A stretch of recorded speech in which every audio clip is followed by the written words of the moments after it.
మనోజవం మారుతూ తుల్య వేగం అన్నారు. వేగం, మనోవేగం. మీరు ఒకసారి నేను కళ్ళు మూసుకోండి మేడం, మీరు ఇప్పుడు ఇక్కడ ఒకసారి మీ ఇంట్లో మీ బాబుని చూడండి అంటాను. సెక్కల్లో మీరు అంటే మీ బాబు గుర్తొస్తాడు. చూడడం మనకు తెలియదు, మూడో కన్ను ఇంకా పరిపూర్ణంగా ఎవరికి వికసించలేదు, కానీ మనకి మాత్రం బాబు గుర్తొస్తాడు. ఇప్పుడు మీరు నన్ను కళ్ళు మూసుకొని మా అమ్మని గుర్తు చేసుకోమంటే మా అమ్మ గుర్తొస్తుంది. అవును కదా. ఏది అనుకుంటే అది దర్శించగలుగు అంటే చూడగలను, చూసిన వాళ్ళని చూడగలుగుతాను.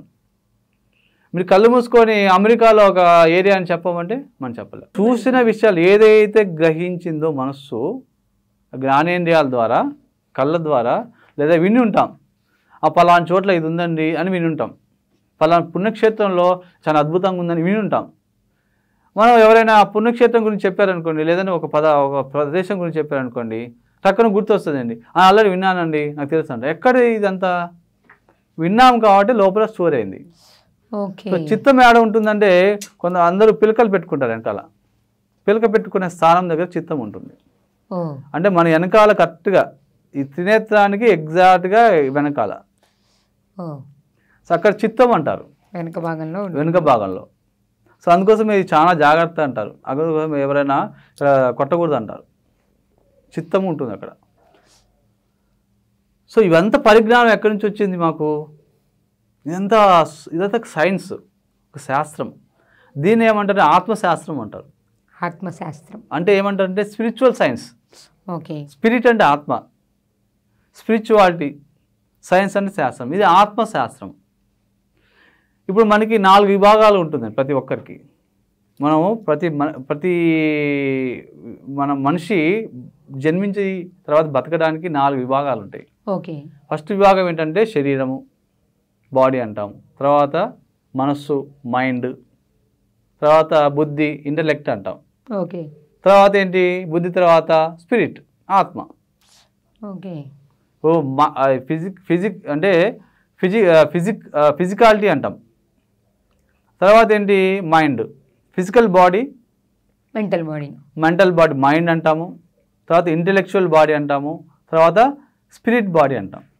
ఈ 4 విభాగాలుగా మనిషి పనిచేస్తుంటాడు. కానీ 3 విభాగాలుగా మనిషి పరిపూర్ణంగా ఇప్పుడు నడుస్తున్నారు. అందుకోసం 3 డైమెన్షన్. ఇప్పుడు ఈ 4 ఏది పని చేయట్లేదు మనిషికి? స్పిరిచువాలిటీనా? పని చేయడం కాదు, ఆల్రెడీ లోపల స్థితమే ఉంది. ఆత్మ అనేది స్థితమే ఉంది. ఇప్పుడు మనకి మొబైల్లో సిమ్ పెట్టేస్తాం, సిమ్ లేకుండా మొబైల్ పనిచేయదు. అవును. సిమ్ అనేది ఆత్మ, స్పిరిట్. ఓకేనా? సింపుల్ ఎగ్జాంపుల్ చెప్తున్నాను. బ్యాటరీ ఉంది మనకి. ఆహారం ఎలా అయినో సెల్ ఫోన్కి బ్యాటరీ, దానికి ఛార్జింగ్ చేస్తే బ్యాటరీ వెలుగుతుంటుంది, లేకపోతే లేదు, అది డెడ్ అయిపోతుంది. సో ఆకలి అవుతుంది, అన్నం తినాలి. సో మనము ఆ సిమ్ ఉంది కదా, ఆ సిమ్, ఆ నెట్వర్క్ ఏదైతే ఏదో నెట్వర్క్లో మనం ఉంటాం, ఒక కంపెనీలో ఏదైతే ఉన్నాయో అది పెట్టుకుంటాం. అది ఆ సిమ్ నుంచి మనకి మొబైల్లో ఫోన్ చేయడానికి ఏం కావాలి? రీఛార్జ్ కావాలి. అవును. సో ఆ కంపెనీకి మనం ఏం చేస్తాము? ఇంత అని నెలకి సబ్స్క్రిప్షన్ అని కట్టేస్తాం. అప్పుడు ఏమవుతుంది? ఆ రీఛార్జ్, ఇది ఛార్జింగ్, బ్యాటరీకి ఛార్జింగ్, సిమ్కి రీఛార్జింగ్. అవును. ఓకేనా? అప్పుడు ఏమవుతుంది? మనం ఫోన్ చేయగలుగుతాం. రీఛార్జ్ లేదనుకోండి ఏమవుతుంది? ఫోన్ చేయలేం కదా. ఫోన్ ఉంటుంది, బ్యాటరీ ఉంటుంది, లోపల మెమరీ కార్డు ఉంటుంది. ఇప్పుడు మనం ఫోటో తీస్తాము, అదన్నీ ఏమవుతుంది? ఆ మెమరీ కార్డులోకి వెళ్తుంది. ఆ మెమరీ కార్డే చిత్తం. ఓకే. ఫోటోలు తీయడం అంటే కళ్ళ ఫోటో తీసేసా. ఈ కళ్ళ ద్వారా ఏం చేశాను? మిమ్మల్ని చూస్తున్నాను, క్యాప్చర్ చేసాం. లోపలంతా రికార్డ్ అవుతుంది చిత్తంలోకి. చూడండి, ఈ 2 కళ్ళ ద్వారా వెనకాలన్న చిత్తంలోకి స్టోర్ అవుతూ ఉంది. చూసారా? ఓకే. ఈ చెవులకి వెనకాల స్టోరేజ్ ఎంత దగ్గర ఉంది? చాలా దగ్గరగా ఉంది. ఆ లోపల విన్నదంతా లోపలికి రికార్డ్ అవుతుంటుంది. ఓకే. ఆ వాసన చూస్తున్నాను. లోపల ఇక్కడ సెంటర్ పాయింట్ అంటే ఈ నాసిక రంధ్రాలు, ఇది నాసిక ఆగ్రహం అంటారు. ఓకే. ఇది మన బొట్టు పెట్టుకున్న స్థానం నాసిక అగ్రం అంటారు. అంటే అగ్రం అంటే చివరిది, ఇది కాదు. ముక్కు చివరిది అంటే ఇది కాదు. ముక్కు చివరి భాగం అంటే ఇది. ఓకే. మనం అనుకుంటాం కదా, ఇది అనుకుంటాం. ఇది కాదు, ఇది నాసిక ఆగ్రహం అంటే ఇది. ఈ లోపల నుంచి లోపలికి కనెక్షన్ ఉంటుంది. అంటే ఈ నాసిక రంధ్రాల నుంచి ఏదైతే మనం వాసన చూస్తున్నామో అది కూడా రికార్డ్ అయిపోతుంది. ఓకే. సో మనకి నాలిక స్పర్శ ఇట్లా అనగానే ఉప్పు అనిపిస్తుంది. ఎవరైనా నాలుగు చేయి పెడితే ఉప్పు అనిపిస్తుంది. అది ఉప్పు అనేది దానికి సంకేతం వెళ్ళిపోతుంది. ఇప్పుడు దాని తర్వాత ఇప్పుడు నాకు చల్లగాలి వస్తుంది, ఏసీ పెట్టారు, ఇప్పుడు చల్లగాలి అనేది లోపలికి వెళ్తుంటుంది. సో ఇవన్నీ ఏంటంటే చూడండి మనసు అంతా తీసుకుంటుంది. ఓకే. సో మనకి అందుకో మొబైల్లో మనకి కెమెరా పెట్టి క్లిక్ అంటాం, అది లోపల రికార్డ్ అయిపోతుంది. మీరు మాట్లాడుతున్నారు, వాయిస్ రికార్డ్ చేస్తుంటాం రికార్డర్ తోటి. సేమ్ మన మొబైల్ ఏం పనిచేస్తుందో మన దేహం అదే పనిచేస్తుంది. ఓకే. సో అక్కడి నుంచి ఇక్కడికి వచ్చింది, దేహం నుంచి ఇవన్నీ టెక్నాలజీ వచ్చింది. కారు కూడా తీసుకోండి, వాహనం తీసుకోండి, సేమ్ అదే పనిచేస్తుంది. దానికి ఫ్యూయల్ వేయాలి, దాంతో నడపాలి. అని నడిపించేవారు ఎవరు? మనమే, డ్రైవర్ కదా. కారు ఉంది, శరీరము, కారుని శరీరం అనుకుందాం.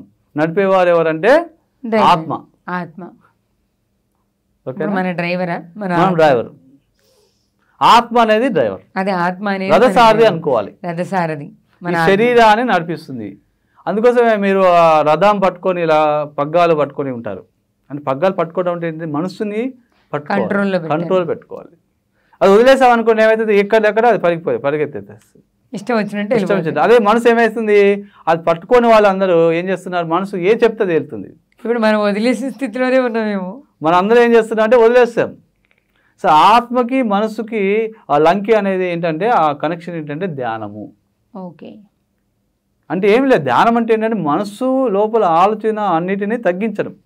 ధ్యానం అనేది మనిషిలో ఉన్న కోపాన్ని తగ్గిస్తుందా? అయితే ఇక్కడ ఏమవుతుందంటే అందరూ ఏం చెప్పారంటే మనకి మానసిక శాస్త్రవేత్తలు ఏం చెప్పారంటే షడ్వర్గాలు అన్నారు. అంటే కామ, క్రోధ, లోభ, మోహ, మద, మాత్సర్యం అన్నారు. ఫస్ట్ మొట్టమొదటి కామ, నెక్స్ట్ది క్రోధం.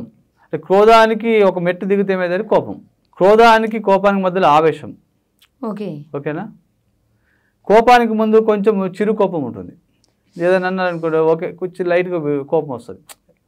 ఇంకొంచెం మనల్ని ఏదైనా ఒత్తిడి చేశారనుకో బాగా కోపం వస్తుంది.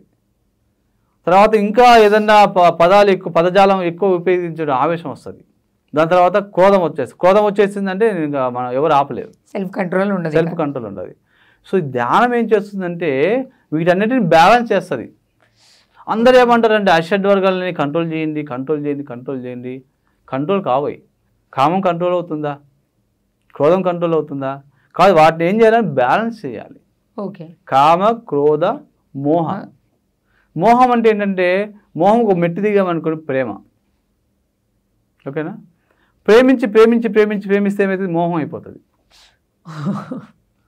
అందుకు ప్రేమికులంతా ఏమైతే మోహం ఎక్కువైపోయి అది లేదనుకోండి, వస్తువు కావచ్చు లేదంటే ఒక వస్తువు మనిషి కావచ్చు.